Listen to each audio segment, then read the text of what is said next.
Bears beats Battlestar Galactica.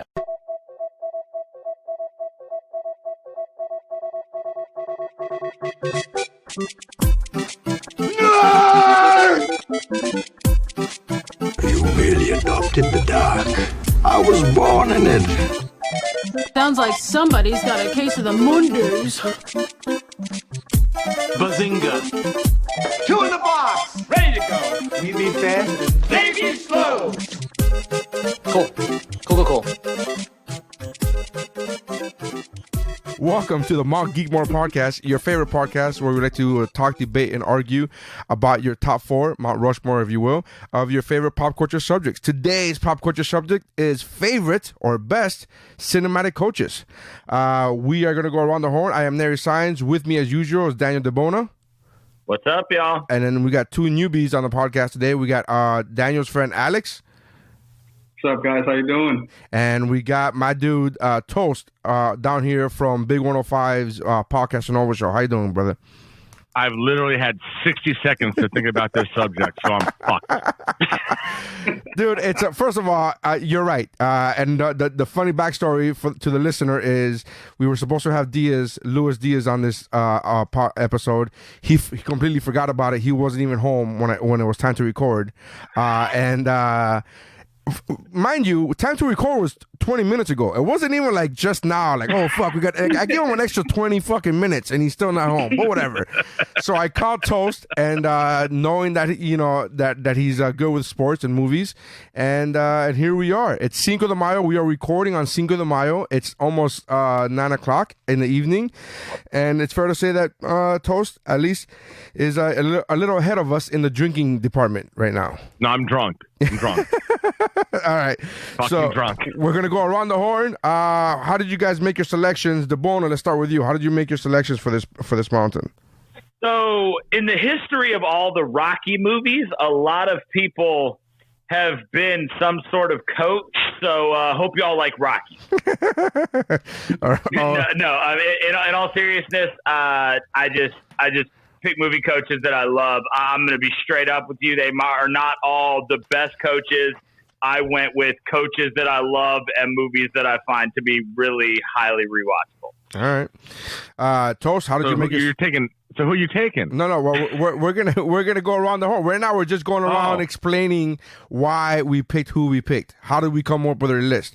Toast, for you, it's literally you just Google. You're Googling shit right now, and you're making your picks. Well, I've seen all the sports movies, but making the rank from between 1 and 5 of the coaches, 1 and 4, it takes a little bit of thought because they all bring certain qualities to the table to get their teams, because all of their teams achieved the greatness of at least making the playoffs.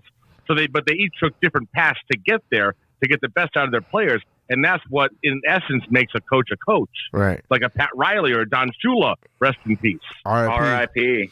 Yeah, it's 1 through 4, by the way. Okay, R&P. So just so you know, it's 1 through 4. Mount Rushmore only has 4 presidents. Okay. It's Mount Rushmore. Yeah. Gotcha. Yeah. Sure. You hate Lincoln. Alex, what are your picks?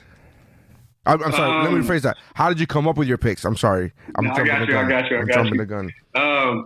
So I don't know if anybody knows this. I'm 23 years old, so I think you guys have a significant, at least in my mind, kind of age gap between where our movies would stand. So my picks may come off as like kind of straightforward because I do have a lot of the younger movies to me on that list. Alex, you don't know 2 of us. This is the first time you're meeting 2 of us. You don't even know how old you're. Literally just saying both of you look like shit. And I know that I'm going to be younger than both of you motherfuckers right here. And I'm not saying you're wrong. I'm not saying you're inaccurate. He's looking at it, and I'm like, yeah, 2 guys look like old ass fuck. Yeah. I'm not saying you're inaccurate. I'm just saying it's pretty fucked up that this is the first time we meet, and you're like, I'm going to go ahead and say I'm the youngest one in this group right here. I felt comfortable enough to just get it out there. Yeah. I'm the young gun in this may come off was very stereotypical. All right. I made my selections. It was this is one of these lists where I could do 1,000 lists and all of them will be right, all of them would be wrong. So I didn't. There was only one or two that I knew for a fact were going to be my number 1 or 2. And if you've heard this podcast before, you know those two are going to be. I'm not really going outside the box for those two, but the other two, the 3s and 4s, were up for grabs. So I kind of went there. All right, let's start off with our number 4s. With the fourth pick, Number 4. Round 4. I'm in no mood for your wives' crack. Let's get it on. All right, number 4, DeBono. What do we got for number 4, brother? My number 4 is a guy that I feel like embodies so many coaches that I personally know, not necessarily coaches that I've had, but he is a suburban dad that got roped into this and didn't necessarily want to do it, but then decided to try to make the best of a bad situation. My number 4 is Phil Weston from Kicking and Screaming. That's Played by Will Ferrell. Movie came out in 2005, and he's just hilarious. I mean, it's Will Ferrell basically being his character from Step Brothers and coaching a soccer team. And I'll just go ahead and let y'all know this is the path that I'm on for the types of coaches that I'm going to be picking. I'm not a big heartfelt sports movie guy. I like them fine, but like I said, Phil Weston, man, just he's hilarious. He's hyper aggressive, like he's an anything to win kind of guy. Coaches with Mike Ditka, which makes it equally hilarious, but just really, really funny. There's a scene where he's coaching the kids on how to injure the other team so they can't play. And Mike Ditka, of all people, tells him that you shouldn't play like that. And he starts screaming at him that he's the assistant coach and he has to go get him a juice box. And it's absolutely hilarious. I love this movie. I think it's one that people don't talk about Will Ferrell enough for being really funny. But it's a really, really funny one, like I said. And it's just, I've known so many dads who sign their kids up for some sort of little league sport, and there's a shortage of people who are actually going to coach those teams. And so they just get roped into doing it. They don't really have any idea what they're doing. They're terrible with kids. Anybody who's played sports when they were a kid has had at least one of these coaches. It's just awful with kids and has no idea what they're doing. And so I think that Phil Weston is one that's super high, hyper relatable in being like, yeah, I've known a Phil Weston or two in my life. So number 4, Phil Weston from Kicking and Screaming, just absolutely hilarious. all right. I'm not a fan of that movie. Got to be honest with you. I saw it once and I was like, I could go with never seeing this movie again. I'm fine with it. I didn't think it was a bad movie. I just didn't think it was like anything. I was like, all right. Man, put Robert Duvall as his dad being in it is also just spectacular. Like I said, I love the movie, and I think that Phil is just a guy like that anybody could possibly know. Yeah. I'll say this, Daniel. I've never met you before, but I am insane. I am very impressed that you're that passionate about a movie that I've never heard about before. You just told me. But I'm glad that you loved it. Yeah, that sounds about right, man. I've never seen it. That sounds about right. I don't think anybody has. I don't think a lot of people have. I really heard don't. of it. Not seen it. I've never heard of it, Neri. Yeah, I've seen it. I remember it coming out. I just never watched it. Yeah. What was the sport? Did I miss? What was the? He was a soccer coach. Soccer. Okay. He coached his son's soccer team. So kind of like Rodney Dangerfield and Ladybug. Similar, yeah. But not gotcha. as There you go. funny. Ladybugs was so much funnier. Which, by the way, that movie does not age well. That movie does not age. Ladybugs. Ladybugs ages very poorly. Very poorly. There's a lot of sexual harassment. There's a scene where Will Ferrell literally runs onto the field and body checks one of the little kids playing, and then tries to protest to the ref that the kid's flopping. I mean, it's ridiculous, but he's funny. All right, bro. Toast, what do you got for your number 4? That you All right, so the number 4, I'm going to go significantly older than Daniel went. I'm going to go, I don't even know what year this came out, but I'm going to start off with Reggie Dunlap, who got the best out of his team on Slapshot, and that would be Paul Newman. Nice. Paul Newman in Slapshot with Reggie Dunlap would be my number 4 best coach. Now, he was a player/coach, so it added responsibility that he actually had to be on the ice while it was going on. But he brought us, the 3 Hanson brothers. He encouraged them to bring that play out in their play, to bring that personality out in that play, which I think we can all say just really was phenomenal for the movie. And so props to him. It really kind of took it to another level. So, just listen, the fact that he accurately was able to portray life of a minor league, decades-long, like journeyman hockey player. And listen, we all know this. Professional athletes make a lot of money, but minor league athletes don't make shit. And they make like hundreds of dollars a week. And just kind of portraying that and bringing that kind of across in a format that folks normally, we don't have a whole lot of hockey movies out there. You got the Mighty Ducks, and that's pretty much mainstream about it. But now you've got Slapshot for the old school. What did you say? You got Goon.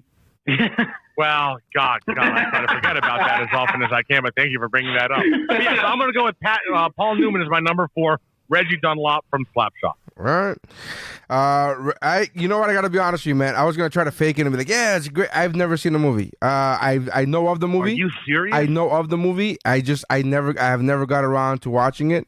I know of it. It's hardcore comedy, Neri. It's not like, lollipops and rainbows and unicorns comedy. It's like hardcore, like, I'm going to fuck your mother sort of comedy. Like, it's good shit. You got to watch that. It's old school good shit. All right. Yeah, it's funny. The way I came to watch Slapshot, Alex and I work in a sports bar here in Tuscaloosa, and NHL Network, like after games are done for the night, will air Slapshot at least once a week. And so I had seen like all of Slapshot with no audio like 3 times before I was finally like, you know what? I need to watch this movie because I know everything that's going to happen. I just don't know anything anybody says. Now, what'd you think about it? It's good. I like it. It's funny, and it ages well for a movie that was like in like early 70s or early 80s or late 70s or something around there. It's the hockey version of one that I'm going to have coming up later. There you go. All right. Come on, Neri. All right. I'm not saying it's not a good movie. I'm just saying I haven't seen it. I'm just saying, Neri, you got a lot of time on your hands right now. You should have time to watch Slapshot. It's only like 90 minutes. You could tell you don't have children. You could tell. You could tell. I look at your social posts. You're watching a different movie every 3 hours. First of all, I watch one movie on the weekend. Now, that one movie does take 3 hours, but that's one movie. But it's movies you've seen before. I know, it is. It is. Open your horizons. Says the guy who refuses to watch any movie that's in black and white. Okay, sure. Fuck you, I'm drunk. Alex, what do you got for your number 4, brother? All right, number 4. The best coach, best legend in a movie I have ever seen right here, guys. Patches O'Houlihan from Dodgeball. Yeah. I have Patches as an honorable mention. Patches O'Houlihan from Dodgeball. Yeah. I kid you not. If you can dodge a wrench, you can dodge a ball. If that isn't the best life lesson you can ever get from a creepy old man in the wheelchair, I'll be damned. Yeah. There's no argument. I'm very surprised that DeBono doesn't have this on his list. He didn't table it. Oh, look, I'll be 100% honest with you. It was gonna make my list, and then Jeff buried that joke for me on social media, so I moved him down to honorable mentions. I even texted him, I was like, "You buried my number 4, so now I got to switch it up." Yeah. Oh, don't do that. No, what was it? Dodge, duck, dive, and dodge. Dip, duck, dive, dip, and dodge. Dodge twice, duck once. It's fantastic. Who knows what? I love that movie. Yeah, the way he dies too. It's just his sign falls on him, and then right. But it's a sign. Legendary. It's a sign that says "Look at the Irish," which is fucking hilarious. Which is hilarious. Like in and out. I bet he got paid for that shit too. Yeah. You know what's funny? And play that big of a role. You know what's funny about that movie is that it has such crude comedy and such crude sexual orientation comedy. Like it has all these comedy, and the part that does not age well is the motivational speech that Lance Armstrong gives at the end of that movie. That's the part that doesn't age well. That's the part that you watch and go, You shouldn't take advice from him. That's not cool, man. That's not cool. And I mean, and all things considered, I mean, Patches did take a group of guys who'd never even really played the game, and they went on to, win the big one, on the Ocho. Where were they? Vegas? Yeah, Vegas. Yeah. I mean, so they achieved, the great coaching underdog thing, right? Where they went from nothing to winning it all. Yeah, he was able to buy Globo Gym after that. I mean, shit, best coaching of all time. That's just the start of it. That's a good pick, brother. That's a good pick. So we got Patches O'Houlihan from Dodgeball. My number 4 is gonna be a gentleman that takes no shit. This is the kind of hard-nosed guy, kind of coach that he's gonna do whatever it takes. If he has to manage a game from a hospital bed, he's gonna fucking do that. All right. And my number 4 is Lou Brown from Major League. Oh, table. Oh, we gotta table it. All right. It should be higher. Well, that's why it's getting tabled. It's getting tabled. We're gonna leave it on the table because the Bona has it higher. All right. So there you go. All right. So our number 4 is where Paul Weston from Kicking and Screaming. Phil Weston. Phil, I'm sorry that I did. You don't even know the name of the character. Because that movie sucked. No one's heard of the movie. Reggie Dunlap from Slapshot, Patches O'Houlihan from Dodgeball, and Lou Brown from Major League. So far, I think that's a pretty decent list, man. It is. 4 different sports so far. For number 4, I think that's a pretty decent list right now. Round 3. 3 is a magic number. Yes, it is. All right. Number 3. DeBono, what do we got? My number 3 is a guy kind of like Phil Weston who got pulled into this, didn't have any plans of necessarily doing it, but he has the added element of the fact that he is completely washed up at the major league level of doing what he was coaching. My number 3 is Morris Buttermaker from the Bad News Bears. Honestly, you can, it could be Walter Matthau. It can be Billy Bob Thornton. I'm fine with either one. I think they both brought something different to the role. But I personally really like Billy Bob Thornton's take on it because it feels like this weird blend of great coach and bad Santa. But Morris Buttermaker just is a guy washed out in the one I've seen more recently being the Billy Bob Thornton one. He was a pitcher for the Seattle Mariners, I believe, and just didn't cut it. So just becomes a raging alcoholic, kind of gets roped into coaching this team. They suck. He quits during the first game. But, honestly, for all of his faults, he ends up being a guy who learns a lot of lessons, genuinely starts to care about the kids, and they make the championship game. They don't win, but he even goes as far as to pull his star players and put his bench warmers in so every one of the kids gets a full experience of playing in the championship game. There's some really great elements to take away from either one version of it. So I'm considering my Morris Buttermaker pick as an amalgamation of both of those guys, just Morris Buttermaker in general. But just absolutely hilarious to watch this guy go out there. And in the Walter Matthau version, he teaches the girl like all the different places to hide like Vaseline and stuff like that for when she's throwing the curveball. And just a lot of fun to watch. Ends up being a decently heartwarming movie. He ends up really caring about the team and doing what's best for them and for everybody. And he learns, he as the coach learns that there's more to it than just winning. And it really becomes about him and the team. And it's a really stark turn.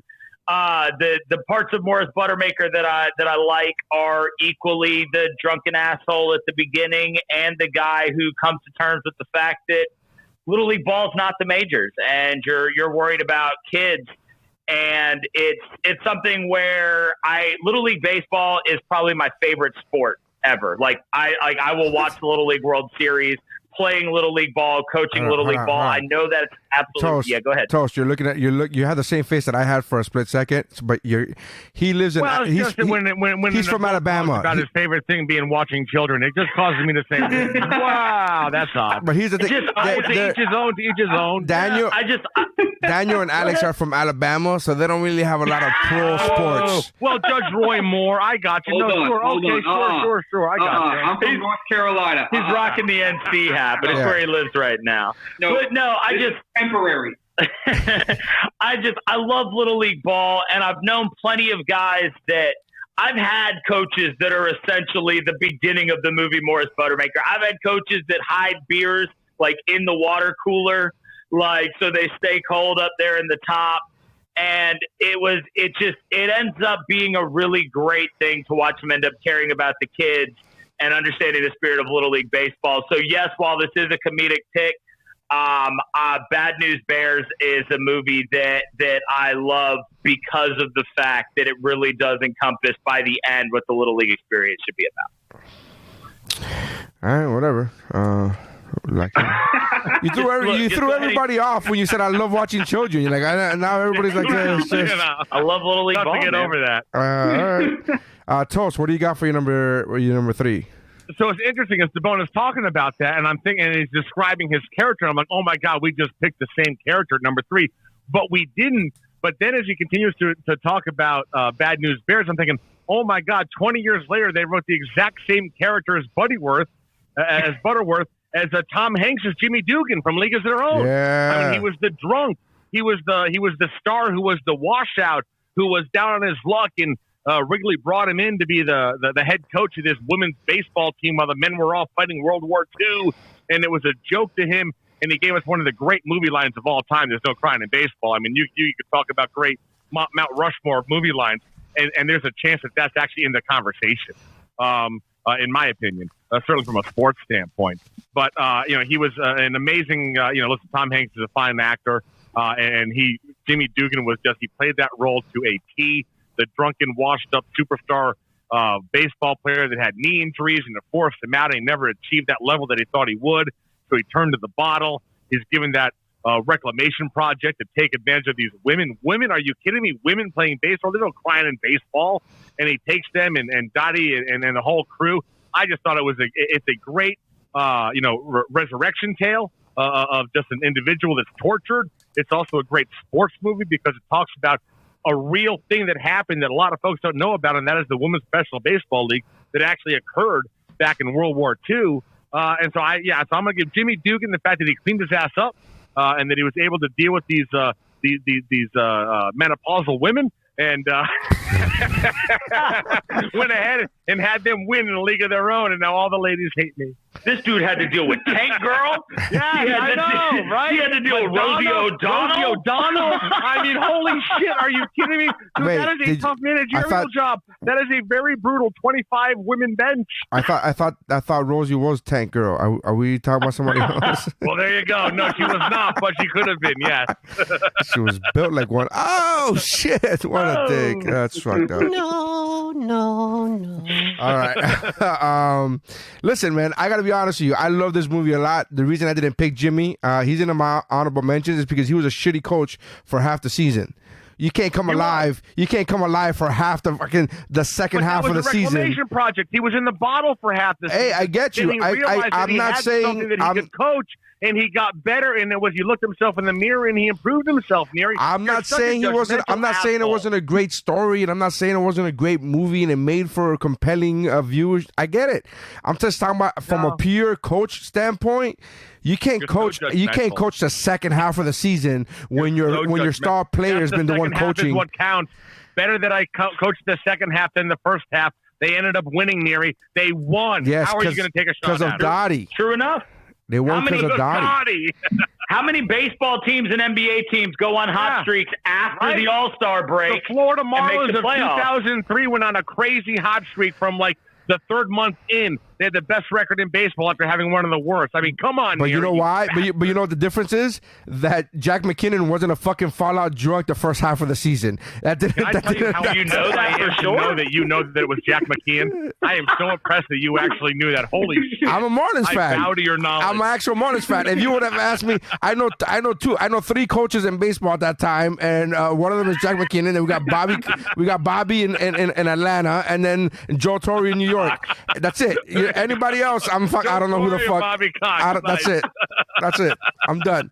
Very impressive. All right, Alex, what do we got for number 3, brother? All right, guys. Another quick depth one here. Chubbs Peterson. Oh yeah. Legit. Best Chubbs golf. Peterson. Best Another golf comedy. Best golf comedy movie of all time. Fact. Just exactly. Like there's great golf movies like Legend of Bagger Vance is greatest game ever played. But Happy Gilmore, you get Chubbs Peterson in there, and he teaches a hockey player to win the PGA Tour. Basically, that's fucking awesome. Yeah. Chubbs Peterson, and then he dies because of the alligator again. Oh, so like again, it's short depth, but it's a fantastic pick. He literally teaches him how to fucking putt. Like that's a hard putting is the hardest thing in golf. Everybody will tell you that putting is the hardest thing in golf. Well, I want to know where that putt course is because that thing is dope. Like, I like putt. You know where it's not, Alex? It's not in Tuscaloosa. Bet you that much. That's true. It's not where you are.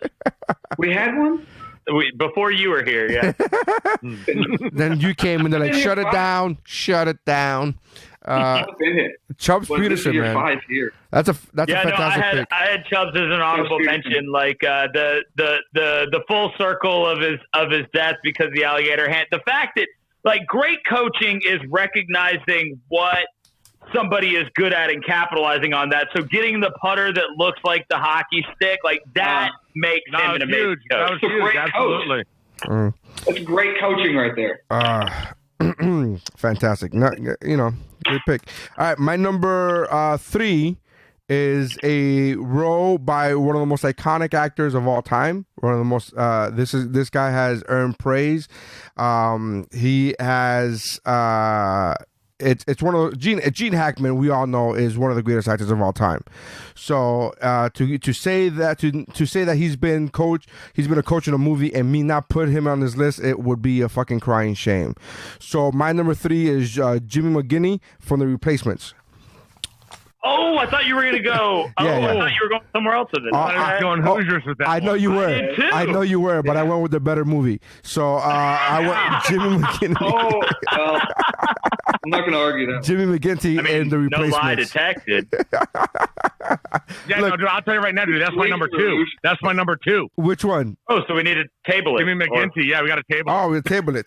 Oh, we're tabling it. You don't have to tell us what number it is, but yeah. All right. So Jimmy. I'm sorry, I don't know how this I got it. You good? You called me 10 minutes ago. So Jimmy. All right. So our number 3s were Marcus Buttermaker from Bad News Bear. Jimmy Morris. I'm sorry. Morris Buttermaker. Mother, look! I swear to God, I wrote Morris, and it says, and I read Marcus. I wrote Morris down.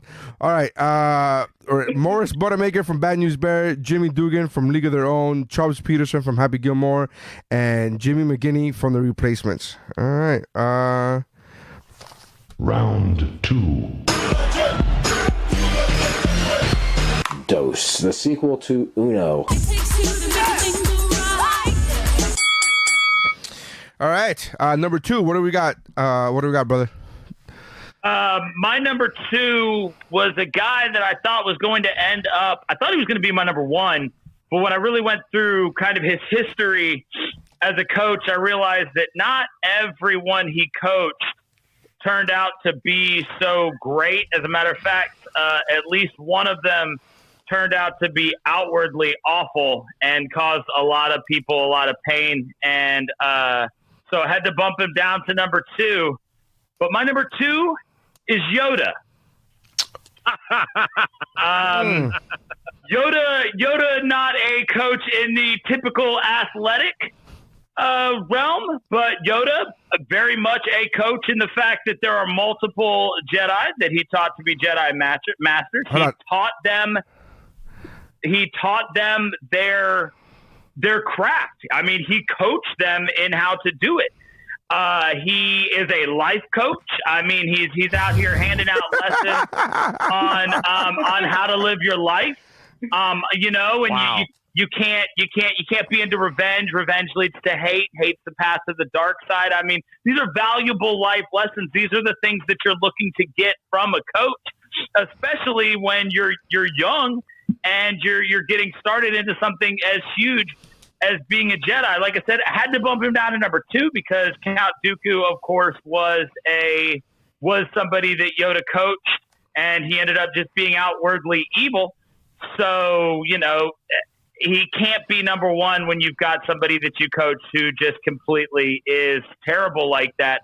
But I think that outside of the realm of just traditional sports, I think that coach is a great word to describe Yoda. And my number 2 is Yoda from the Star Wars franchise.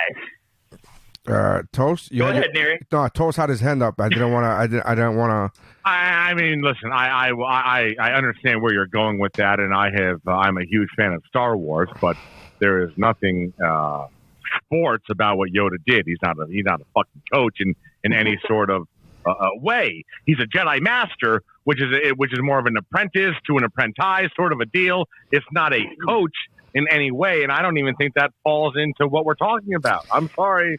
I just met you, DeBona, but that's bullshit. Yeah, here's the thing. I don't like you. I don't even know how to defend this pick because you go, all right, he's a life coach, I guess, but that, you know. I mean, he took somebody that had raw talent. No. And tried to be clever, and you're getting called out on it. But it's not a sport. I knew I was going to get called out on it. I had a lot of fun with this list. I knew there were a lot out there that a lot of people were going to say, and I decided to have a look. I knew I was going to get called out on this. I am not upset in the slightest. I get it. No, I decided to have just a ton of fun with this list. And that's why he's on here. But I mean, yeah. Can you give me his coaching tree? Can you give me his coaching tree? Can you give me like who he has coached like directly under him? Like who he has personally coached? Yeah, Darth Vader. Fucking Vader. How about that? Darth Vader. No, Darth is a him. No. Darth is lies under Obi-Wan. Kenobi Yeah. coached Darth Vader. He coached Count Dooku. Right. He coached Luke Skywalker. Yeah. So he's batting 50%. 50%. 50%. That's so what sport do they play? They don't play a sport, but he coached them. He took somebody with raw talent and taught them to be amazing at what they do. Okay, I mean it's. Look.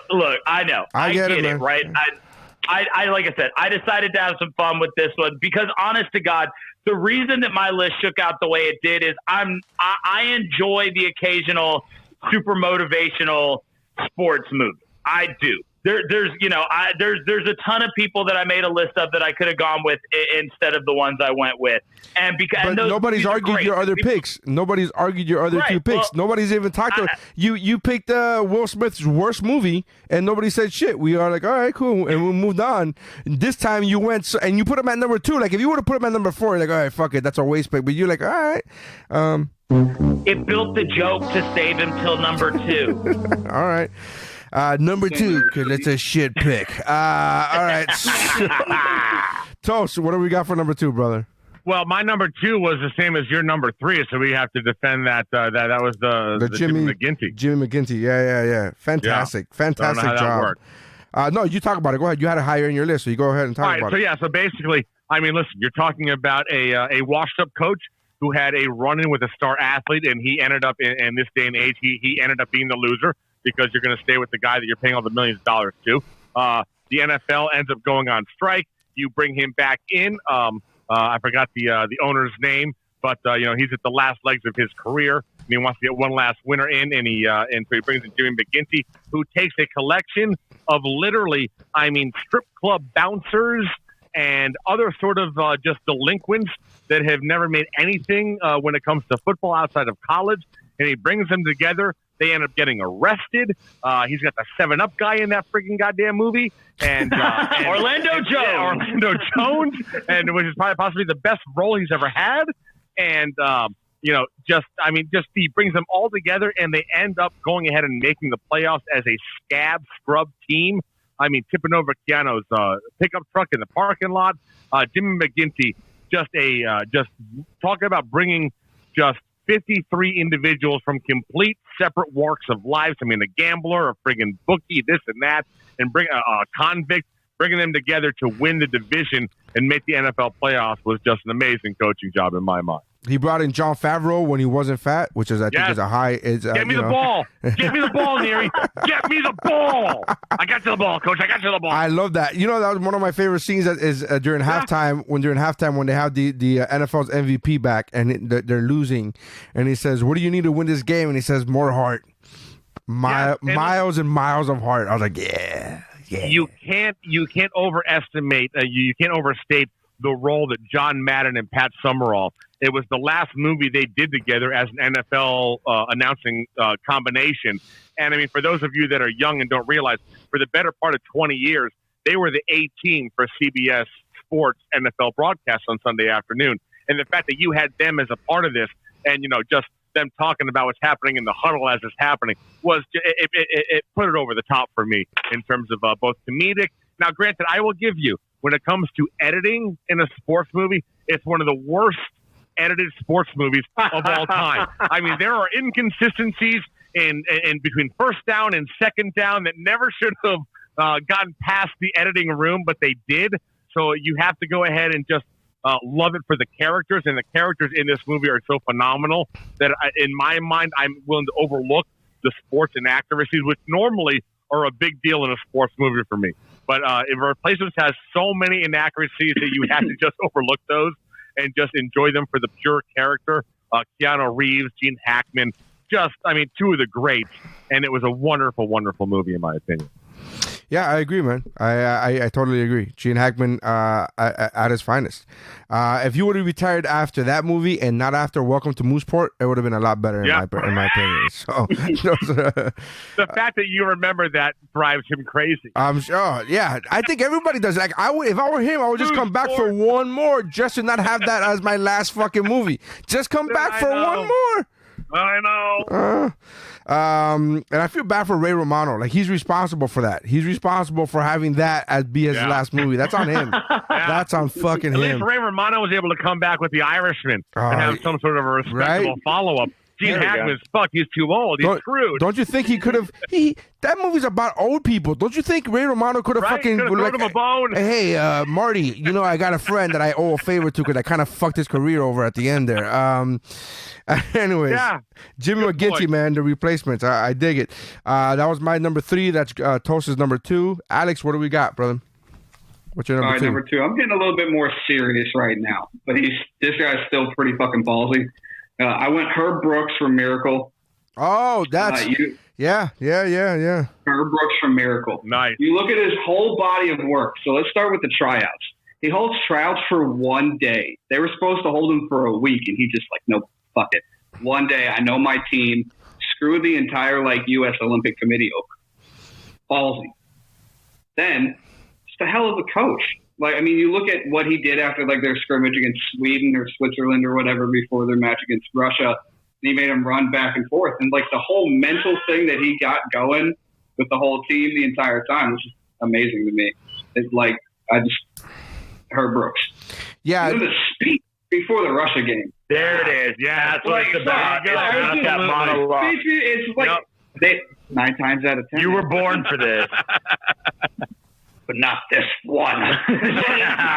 It's like his eyes are drilling through my soul. I'm like, you want to get up in the middle of the night and go win a fucking hockey championship. Yeah, you listen to the "You Were Born for This" speech, and it's I'll throw on skates right now. I'll just kick every Russian's ass I know.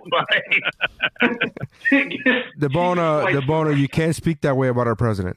All right. Because you get it, right? Because collusion. All right. Yeah, man. That's, it's funny when Toast earlier was saying, oh, there's not that many hockey movies. I was like, there's a pretty fucking great one. There's a pretty great one. There's one there. I had it, don't worry. But Herb Brooks, man.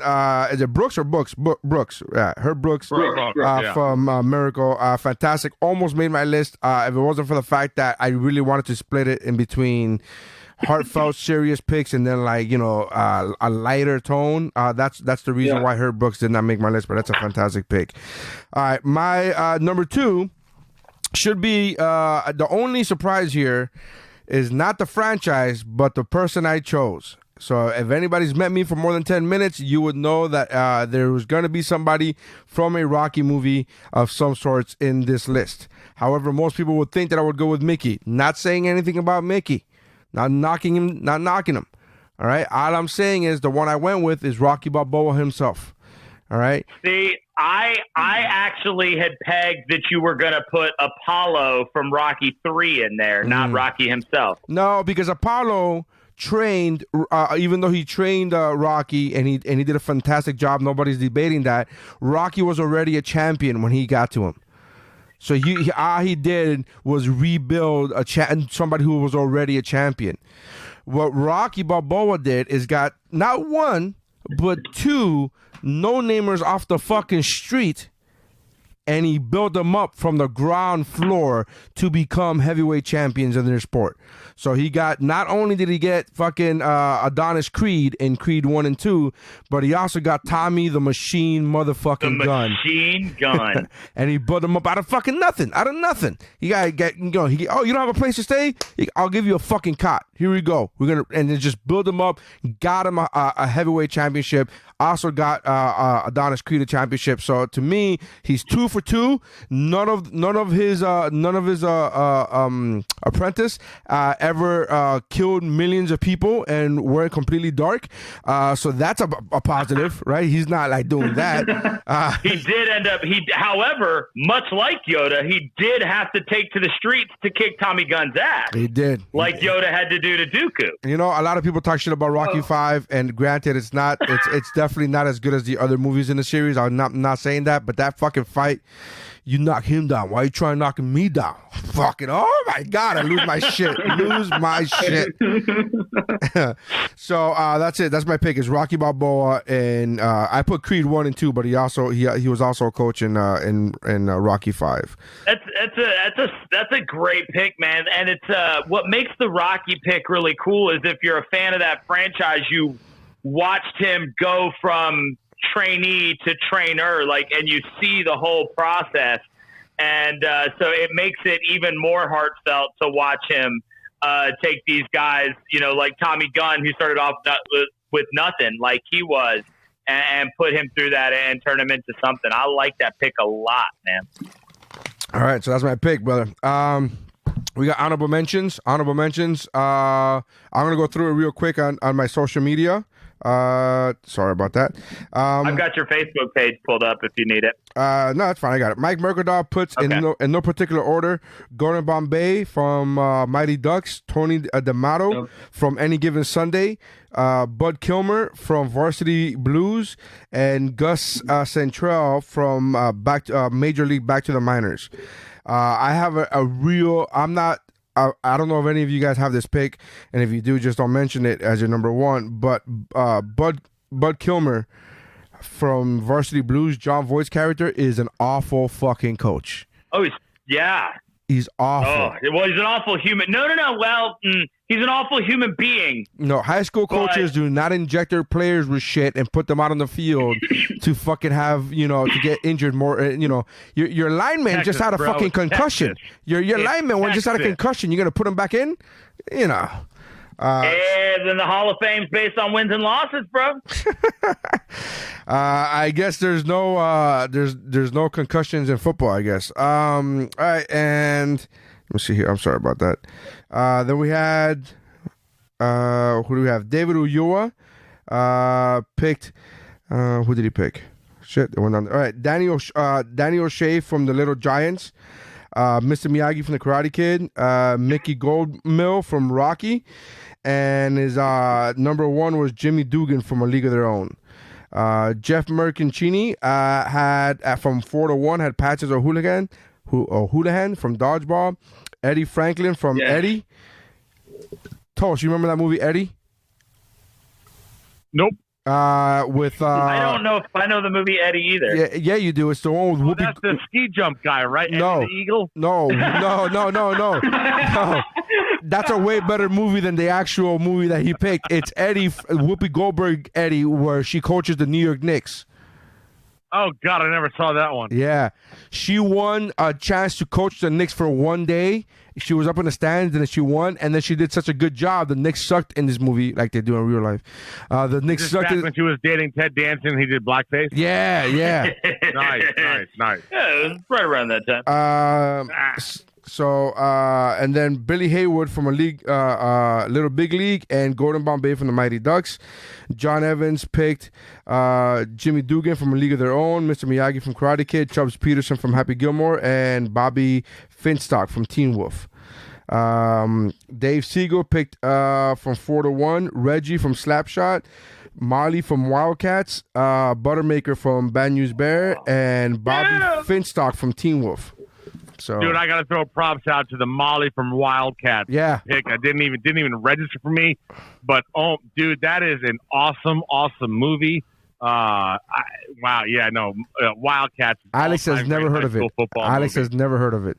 Goldie Hawn is the football coach, and she gets thrown into. She's like a prep school, white, preppy school sort of a track coach. Gets thrown in to be the football coach at an inner city high school. And so obviously the whole change of scenery is quite significant for her. But like it Dangerous is a Minds great with movie. football. Yeah, dude, you go back. I mean, dude, it had to be an 80s movie. It had to be like 84, 85. But, dude, it is a great high school football movie, Wildcats. A very cool cast, too, if you go back and watch it. Yeah. 86. You were very close. Oh, 80, all right, cool. There you go, yeah. I know I was a young boy. That's a fantastic pick, though. It really is. It's a fantastic pick. Yeah, it really is. That's a great movie. I was 4 or 5 years old, but yeah, I still remember watching it. Wesley Snipes' first movie. Yes, there you go. You know what's funny? I was going to say, when he said it's a great cast, I was going to say, yeah, Wesley Snipes was in it, but I wasn't 100% sure, and I didn't feel like playing. Is it racist? I'm like, oh, fuck. I'm like, too racist. All right, DeBono, what do you got for your for your honorable mentions? I'm sorry. All right. Honorable mentions is essentially if I'd taken this super seriously, what my list would be. Irv Blitzer from Cool Runnings. I think is a great redemption story. I think it goes a long way at the end. Just impeccable actor in John Candy. Sam Winters from The Program, played by James Caan. Just incredible movie. Like whenever people want to talk, like remember the Titans and Varsity Blues, I'm like, well, have you seen The Program? Oh no. Well, okay. Well, then you need to go watch that, and then we can keep talking. Mickey Goldmill from Rocky, and Tony D'Amato from Any Given Sunday. That's probably who would have ended up being my list if I had taken it super seriously. Yeah. That would have been a better list. Toast, what do we got for what do we got? I'm along with DeBona. I would have thrown Tony D'Amato from Any Given Sunday plus the South Florida angle in there. Also for me, Lou Brown for Major League. I almost put him in over Tom Hanks as Jimmy Dugan for League of Their Own. I mean, Lou Brown just a phenomenal character to kick off that franchise. But my number one that I would give love to Trey Wilson from Bull Durham, Joe Riggins. Before you get there, your number one honorable mention, you mean? Yeah. Okay. Yeah. My number one honorable mention, I probably would have gone with if I was doing it all just on. If I took the team out of the aspect, I would have given it to Mr. Miyagi because just the coaching job he did with Daniel-san, just one-on-one, but it wasn't a team aspect. So I go ahead and give him props on that one. So you call Mr. Miyagi a coach, but not Yoda? Because karate's an actual sport, buddy. Karate's an actual thing. Not That's a fucking sport. They don't have They don't have lightsaber fights in the Olympics, man. Yoda and Karate, Mr. bro, Miyagi it's are real. the same damn Real. character. They're not the same damn thing. One's a puppet and one's a karate master. Doesn't make them not the same character. All right, Alex, what do you got for honorable mentions? Honorable mentions. I also had Irv Blitzer in there from Cool Runnings. Everett Jamaica's got that bobsled team. Nobody. That's awesome. I literally just saw it like 3 weeks ago. Like, you don't have to sell me Really? this. You really don't have to sell me this. I'm fucking in. I'm literally in. I'm in. Done. And then, so I split my 4 picks between half joking, half serious. So if I had 2 extra seriouses, I would have taken Don Haskins from Glory Road. High school women's Great coach, story, man. NCAA champion, Yeah. to 5 black Right? starters in the NAS. Yeah. Wait. Pat Riley's Kentucky team. And it led to so many things. Like Adolph Rupp ended up recruiting the first black kid to play at Kentucky because of that. And it's so much. All right, so this isn't my joke. The Rosa Parks of sports movie. This was my joke because there's a comedian that said this, and I don't remember his name, so I'm sorry, but just pointing it out that it's not my joke, but it's a valid and it's an astute note. How can they be an underdog team if they're the only team that are starting all 5 black players? I don't understand how they are the underdog. No one had done that at the time. No one had done that at the time. Yeah, but they're still not the underdog. They're just the only smart ones. Like, I don't understand. But no one had ever seen a team of 5 black players. Oh no, I'm not saying that it was. I'm not saying that it was common. It obviously wasn't commonplace. I'm just saying they should not have been the underdog. That should have. Vegas, they're always going to vote for the blue blood as the favorite. That's just. It's Kentucky basketball. They had no reason to vote against Kentucky. Take it from a Duke fan. Jesus, right? Also, 49er fan. What a loser. That Kentucky team also had Pat Riley. So respect. Yes. Respect. All right. I had Don Haskins, and then one more. I had Billy Yost. Remember the Titans. All right. There you go. All right. Billy Yost. My honorable mentions, they've all pretty much been mentioned. The only one that had not been mentioned is Coach Gaines from Friday Night Lights. And I absolutely fucking love that movie. The only problem with Coach Gaines and Friday Night Lights, the film, is that Friday Night Lights, a TV show, is a far superior product. So I did not, and because I didn't want to go into a TV show and I didn't want to do that, I didn't know we were going to be bringing Yoda into this bitch. Apparently, I could have fucking put, a fucking a web series in this bitch and it would have been more fucking appropriate. But yeah, Coach Gaines from Friday Night Lights, I fucking loved him. I thought he was fantastic, and so that's all my other honorable mentions have already been mentioned, so there's no need to go into that. All right, let's get it going. Round 1. This is your last chance. After this, there is no turning back. Do it. Do it. Come on. All right, DeBono, what do we got, man? Who do we got for Jiminy Cricket? Is it Jiminy Cricket? Who the fuck do we got for number 1? It's Jiminy Cricket. He really, to be somebody's conscience and coach them through. No, my number 1, I tabled it way back at number 4. It's, probably the most serious of my picks. My number 1 is Lou Brown from Major League. And I know you had him at number 4, so you're probably gauging that number 1 is a little too high for him. But no, I'm not. Seeing the rest of your list, this is really the fucking one I like. So go ahead, keep going with this. Lou Brown is that baseball coach that I'm buddy, I can't right now. Hang on. Lou Brown is that baseball coach that you wish you had. He's not super athletic, but that's a guy that's a tire salesman. Yes, but he loves the game. He loves everything about the game. He genuinely cares about his players. Like you said, he's a take no shit kind of guy. This is a guy who's going to manage from the hospital bed if he has to. This is a guy who's going to put the best players on the field, even if that means benching the older guys. This is a guy who's he takes what he does so seriously that he has a heart attack. He takes a ragtag group of guys that their owner is outwardly trying to make them lose and motivates them to the playoffs. And he's, he's great with the motivational speeches. He's got that awesome voice. And this was like the one that I knew immediately. Like, all jokes aside, as soon as we decided to do this, I immediately knew that my number one was going to be Lou Brown, because this is a guy that I wish had been my baseball coach. Like, he's a great sense of humor, fired up about the game, just absolutely spectacular at what he does. And I love Lou Brown. Yeah, he was fantastic. I loved everything about him. I love the fact that he made what's his name, do push-ups every time he hit a pop up. I thought it was great. Wesley Snipes. Wesley Snipes. Look, man, I never, shocker to most people, I never played any sports that weren't on a video game.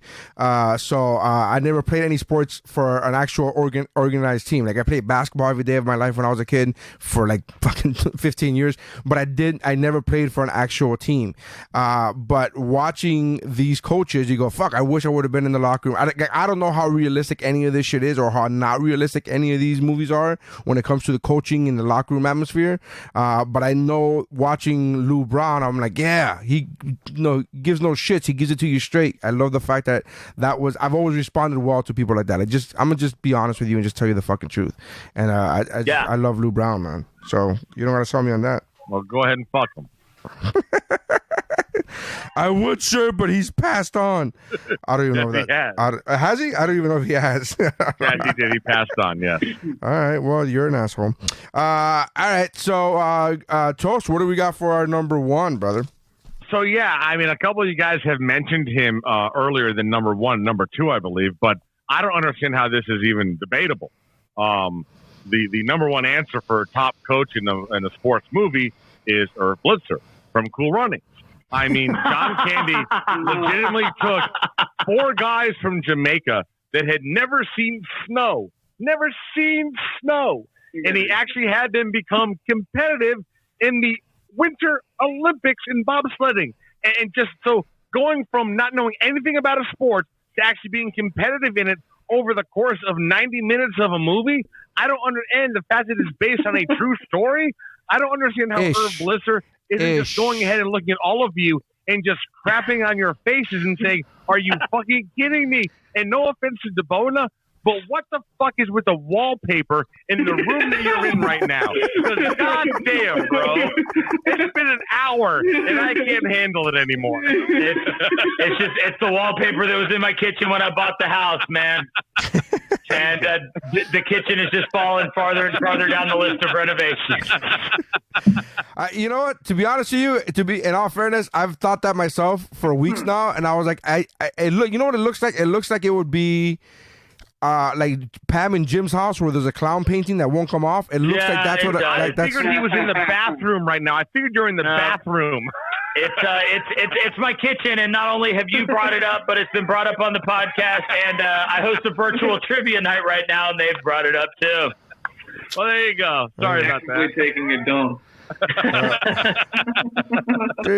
right. The bonus has been on the crap the whole time. The entire podcast. All right, so what was your number one again? Yeah, it was from Cool Runnings. Blitzer, John Candy from Cool Runnings. Yeah. No. Cool Runnings. All right. Look, man, like I said, I had him as an honorable mention, and like I said, if I'd been super serious about my list, he'd probably be my number 4. I completely agree with everything you said, and I didn't know until well after I'd seen Cool Runnings that it was like based on a true story. I thought it was just a movie. So it was. Oh no. It was years and years after I saw it before I was like, holy, these are real people. And the fact that it was one of his last movies, and I don't know about you guys, but John Candy is always going to have a special part in my heart as a comedic actor, because he's one of my all-time favorites. Everything he was ever in was just so I always am going to have him a bit above everybody else just because of who he is. But yeah, and that being one of his last movies, I thought that was just spectacular. Yeah, I love it. I agree, brother. I agree. He was fantastic in it. He does in everything. He's one of my all-time favorite comedic actors of all time, and he could get serious too, dude. What he did in Planes, Trains, and Automobile. Trains and Automobile. I will have a debate with you that's one of the greatest movies ever made, hands down. Genre, non-specific. I mean, dude, he was a serious actor in that movie. That scene. I mean, if it doesn't get to you when he talks about I care, you're a soulless piece of shit. Yeah. Fuck you if you don't feel anything for that scene. It was fantastic. Okay, all right, we're going out the deep rails. But here's the thing with the Jamaican bobsled team. It's loosely based on that. Like, there's a lot of. Yeah. I mean, they took a lot of liberties. I know this because I was watching it 3 weeks ago. I was able to fucking Google it and be like, oh, okay, this doesn't look all right. But it is pretty great, man. All right, so, all right, and then, Alex, what do you got for number one? Dubona, I'm really disappointed in you. Because the amount of times that we've agreed about this movie and, like, how great it is. I know. Coach Carter. Oh, wow. Coach Ken Carter. Good one. I didn't say it during honorable mentions because since you hadn't said it yet, I knew he was going to be your number one, so I didn't say it during honorable mentions. Come on, man. No, it's a fantastic pick, dude, and a great movie. I will say this: that is probably the second thing that second person that popped into my mind when we came up with the topic was Coach Carter. He's a fantastic coach. Like, took these kids from nothing, kicked Timo off the team, brought him back, kicked him off again. Cousin died, came back again, make the playoffs, and then you see at the end of the movie, the majority of them ended up getting scholarships or grants or had good lives after that. And that's a movie that's also based on a true story. Yes. So fantastic. I love that pick. I love what the mindset where when he first got there, he was just conditioning coach. He wasn't even doing any basketball drills. And then they couldn't understand why. And like literally during the game, during the fourth quarter, he's like, look over at their bench. What do you see? They're breathing hard. How are you guys feeling? Good? All right, let's keep fucking going. Great pick, man. Great fucking pick. Not going to argue that. I think it's a fantastic like choice. I said, when he hadn't said it yet, I knew it was going to be your number one, so I left him off my honorable mentions because it is a spectacular movie. I'm just so disappointed in you. Look at my list. Coach Carter doesn't fit in with these four. Yeah, he's an actual coach of an actual sport. Samuel Jackson. It's Sam Jackson. He fits in anywhere. Put Mace Windu on here. I'll tell you, there's one that surprises me that none of us brought up, and that is Coach Herman Boone, Denzel Washington from Remember the Titans. Can I be honest with you? I said Bill Yost in the honor. Oh, you did? Okay. All right. But I had to pick between. I wanted to pick between Yost with Will Patton. All right, I got you. Mainly, I went with Yost because he just had the lights. Wait. Right. Okay, I got you. The white guy from Alabama chose the white coach instead of the black coach. All right, that's fine. He went with the white coach instead of the black coach. That's cool. Because he went with the assistant coach instead of the head coach. Because he was, that's fine. Just give me 1 second. How do I turn the camera off? That's fine. That's fine. Look, here's the thing, brother. Because of the fact that I've done. Like anytime there's a movie that says, "Oh, based on true events" or based, I'm that fucking dude. Even at the movie theater, where I'll just pull up my phone and see. Like, I don't want to, and I'm not doing it to disprove the movie. I'm doing it because I want to see how close they got it. Like, I'm never that guy that's like, "That's bullshit." But I've heard so many fucking reports that the real life coach that Denzel played was a straight up asshole, and if anything, he was the racist one. And they said that after the movie came out, it like made him a fucking celebrity again, right? Obviously, and a lot of people said that the movie showed him as the guy that he wanted to be, and he later on in life started like becoming that guy. He became a guy that was a guy playing a guy trying to be him. It was a whole weird thing, but a lot of people. Robert Downey Jr. from Tropic Thunder. Yeah, but. So it left me with a bad taste in my mouth. And plus, that movie came out like right around the time. Maybe not right around the time, but when that movie came out, everybody held it as the best football movie of all time. And I was like, you guys haven't seen Friday Night Lights, so I'm out. But yeah, man.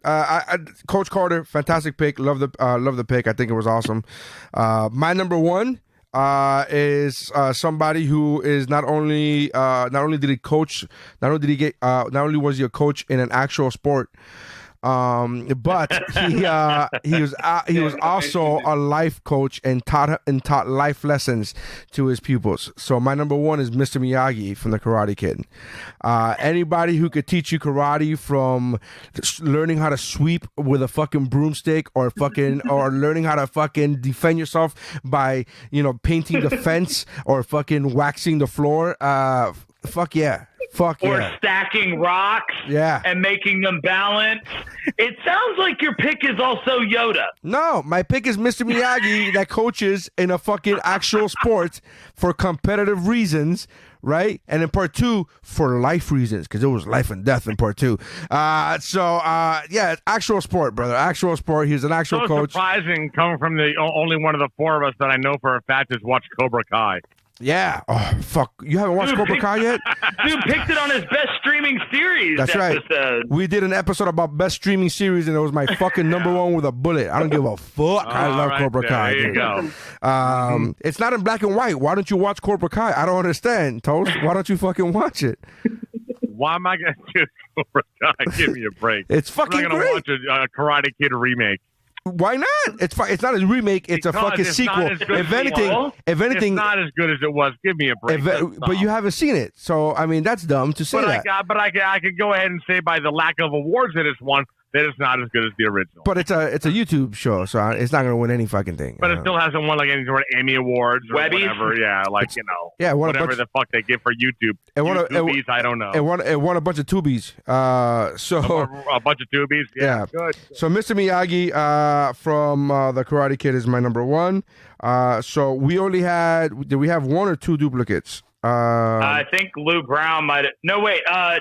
Replacements was a duplicate too. Lou Brown and Jimmy McGinty was those are duplicates. So our final mountains need two more because Lou Brown.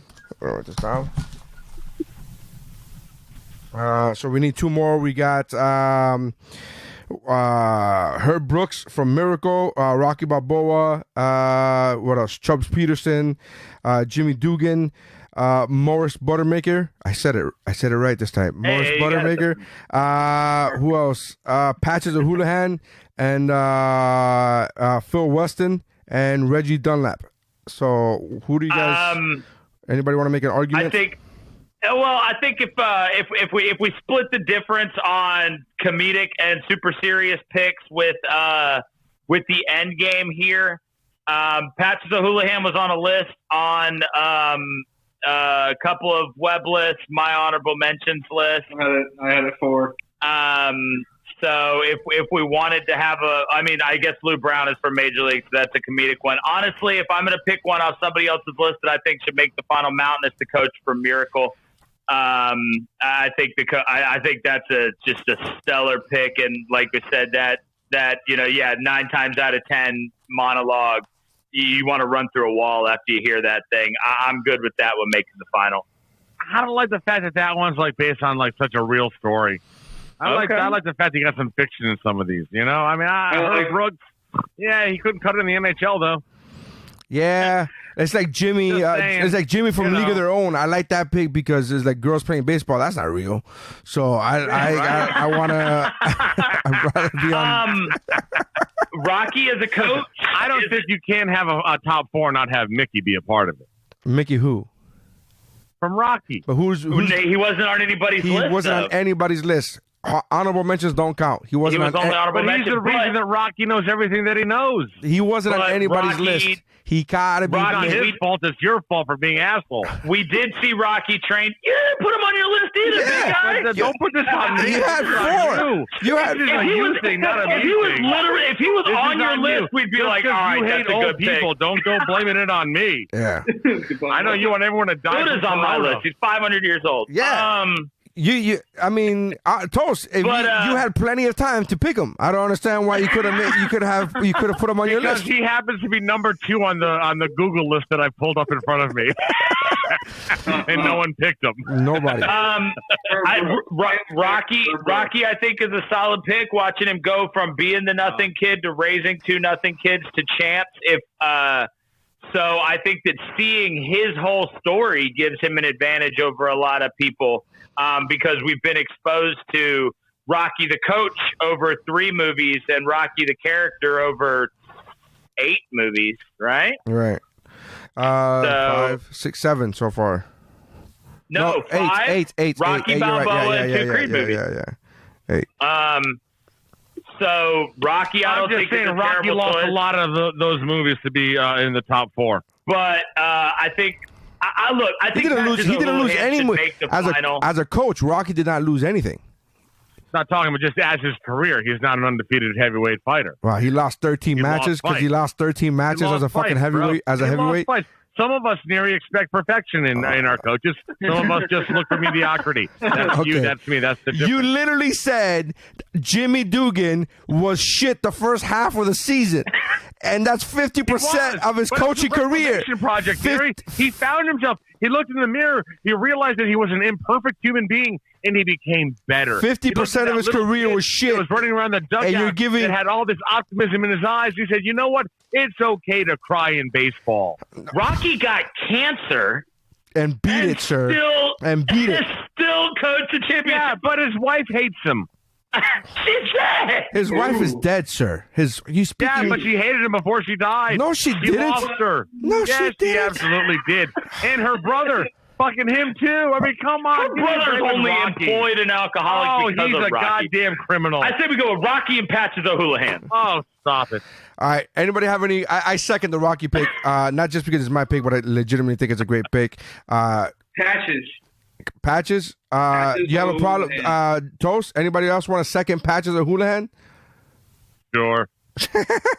All right. I mean, like I said, it was on somebody's list, and we all lit up and laughed about it and enjoyed it as a pick. I mean, that was me. This is a weird list. So we have. He's just so. It's funny, and he's like in and out in the most comedic times. All right, so we have our final mountain is Lou Brown, Jimmy McKinty, Rocky Balboa, and Patches O'Houlihan.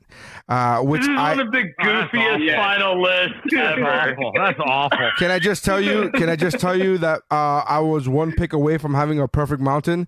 Patches O'Houlihan is the only one. Had that been fucking Mr. Miyagi, I would have had a perfect mountain. But whatever. Let's go ahead. Patches O'Houlihan has no business on the top 4 of Mount Rushmore sports coaching. Zero business. It was a fake sport. He was coaching a fake sport. At least it was an actual sport. At least it was an actual sport, and not fucking. It's not an actual sport. Dodgeball is not a real sport. It's not a real sport. There's no professional dodgeball organization that we watch on ESPN every Saturday night. First of all, it's a real sport compared to Yoda and his fucking lightsaber. So Yoda, that's Star Wars crap. Yeah. It doesn't compare to Mr. Brown and to Jimmy McGinty. I'm with you. Hey, I picked those other guys too. I'm with you. All right, so those are. You're a hater. Those are our mountains. I'm with you, fucker. I'm with you. I picked one of those picks. Why am I even here? I should be asleep right now. Anyways, thank you guys for checking us out. Toast, we're going to hear you promote your podcast that's already super fucking popular. So promote that shit.